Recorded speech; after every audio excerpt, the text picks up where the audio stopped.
Good morning. Welcome to a special video discussion on the approaching winter storm. It is Sunday, January 5th, 2025.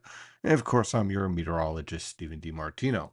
Well, here's our storm. We have been tracking it for the past couple of days. We talked about this on Friday. And the overall general rules that I talked about on Friday haven't changed all that much. We have a short wave. This is within the subtropical jet stream with a nice area of precipitation here. Snowfall here, training, setting up a nice moderate to heavy snowfall around Kansas City and pushing in towards the Tennessee River Valley and making a bullseye towards Washington, D.C., Baltimore, and the Philadelphia metro. So this is basically a southern mid-Atlantic special with some impacts over southern New Jersey, central New Jersey, and southeastern Pennsylvania. So why is this missing New York City? Well, let's take a look at some of the satellite pictures and some of the upper level patterns here. Now, you can see on the infrared satellite picture, pretty good lifting, very strong lifting, very impressive storm here setting up here. It is within the subtropical jet stream and it is heading towards the mid-Atlantic. Now, you see this feature up here?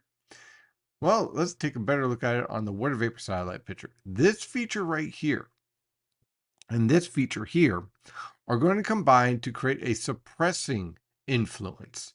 That shows up even more nicely on the upper level winds here.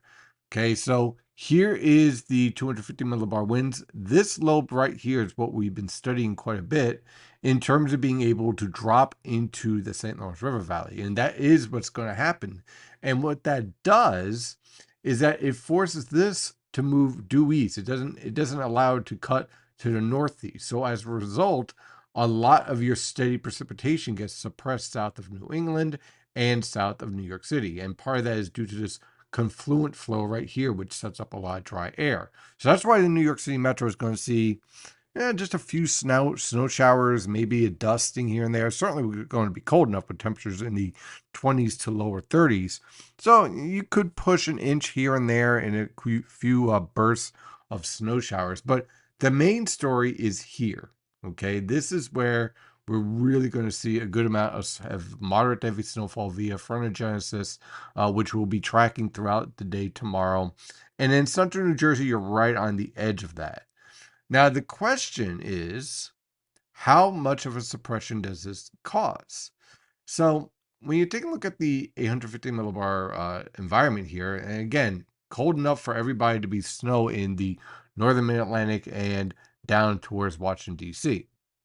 This feature here is what's causing it from preventing it from pushing further north. But this warm air transport that we're seeing here should be strong enough to drive at least a steady light snowfall up to about central New Jersey and Monmouth County throughout the day. But that warm air transport will only be able to get pushed so far. So this is basically your battle zone here in terms of precipitation. Here's your steady, heavier precipitation down here where you have a stronger warm air transport. So when we take a look at the mile guidance here, setting up for tomorrow, you can see the influence that these two features have. Now, if this was slightly weaker, this could push further north. But I like this presentation. The question is, with this dry air, how much of that cuts into your precipitation shield? So what I did is I used a mix of the European and the HRR guidance here. I like the HRR guidance track in terms of the mid-level features. And I like the theme in the HRR at times on the NAM of a little bit of convective snowfall in there, a little bit of moderate bursts here and there. And considering the snow ratio here, that's going to allow for your snowfall totals to become a little bit more enhanced. So if we were at a 10-to-1 ratio in this scenario, New York City would barely pick up a quarter of an inch of snow out of this. It'd be a few flurries, and you might get a little bit of whiting ground on Central Park, right? But with the snow ratio being a little bit higher, that increases the potential to push half an inch, maybe an inch on untreated surfaces. Any treated surfaces, this will not be an issue. So I think the New York City roadways and the sidewalks will be just fine. especially with the subways. Now, as you get into central New Jersey and the northern suburbs of Philadelphia, you get a little bit more moisture. Again, plenty of cold air. That sets up your potential for a light snow, 1-2 inches. Where can we see the overperformance if my measurement of this being a 15-to-1 ratio is wrong and it ends up being more of a 20-to-1 ratio? That's how you get your boost. Okay, so that's the concern I have here. Down towards Philadelphia, a little bit more moisture to work with, a little bit more snowfall to work with. Again, if this was a 10-to-1 ratio, you would be talking about maybe 2 inches. But with a 15-to-1 ratio, you definitely push into that 6-inch point. And then here is where you have your deep moisture in southern New Jersey. Hey, look, you guys down in Cape May, Atlantic City, who typically miss out on a lot of winter storms, changing the rain and whatnot. This storm is for you. This is where you're definitely going to see your potential for that 6 to 12 inches. So what we're looking at here is the precipitable water value. You can see the dry air that's being fought. This is why this dry air is going to prevent anything from falling in northeastern Connecticut and really eastern Long Island.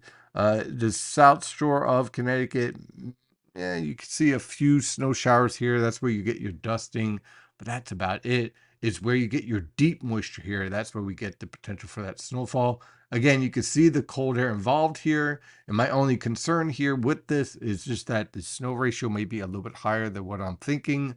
Other than that, I think that the forecast is pretty well played out. As far as the HRR, this is what it's showing. Again, it shows that dry air. You can see it slams down on the precipitation shield like a hammer on tomorrow afternoon. So you can see that influence. You can see where you clearly get the steadier, heavy snowfall down here. You get just a glancing blow in New York City, a little bit more steady light snow in central New Jersey, and then you get a little bit more moderate bands in towards Philadelphia. But then that dry air just slams down and cuts those precipitation totals down as a result. And the same thing's showing up here on the European, just a little bit faster. Okay. So you can see that same influence here, but you see the same theme here where you get your heavier snow down towards southern New Jersey and around Delaware, moderate snowfall around Philadelphia. So as a result, the forecast here has not changed all that much. Despite mild guidance going up and down, we've been pretty consistent in this respect. So again, this is a mix of the HRR support for some moderate bursts a little bit further north, but the influence that's showing up on the European, where we get that dry air slamming down onto top of the storm. So a trace to maybe, hold it 1 second, refresh this real fast. There we go. Trace to 1 inch with impacts between 6 a.m. and 4 p.m. tomorrow in the New York City metro. So if you're driving, you see some snow flurries, don't be surprised if you snow showers here and there. As we get down towards central New Jersey, again, start time between around 4 a.m., ending around 6 p.m. as that dry air slams down. Light snow for the most part, a few moderate bursts, 1 to 3 inches of snow is expected. So this includes portions of, well, pretty much all of Monmouth County, Trenton, up towards Allentown. As we head further south, 3 to 6 inches, a lot of moderate snow. Look at a start time around 4 a.m. and ending around 8 p.m. And then down to the south, down towards the jackpot, Wildwood, Cape May, Ocean City, Southwest New Jersey. I know you guys are looking for some good snowfall. You're about to get it. And those of you in Delaware, Baltimore, a lot of the Maryland area here, Washington, D.C., we're looking at a range of 6 to 12 inches. The range here is due to we're not exactly sure where that banding, that strong banding sets up, whether it's here, whether it ends up here. There's a lot of conflicting data as a respect of that potential, and also that snow ratio factor. So I like the 6 to 12 inch range. Someone is going to get clocked here with 10, 12 inches of snow out of this scenario here. And I would not be surprised if that includes Wildwood, Cape May, just to the south of Atlantic City. This looks like a pretty good storm for you. And again, start time, you should start to see snow flying around 2 a.m. and come to an end at 9 p.m. as that dry air works south. That is your video discussion for today. We'll keep an eye on this storm through tomorrow. And as always, stay safe out there.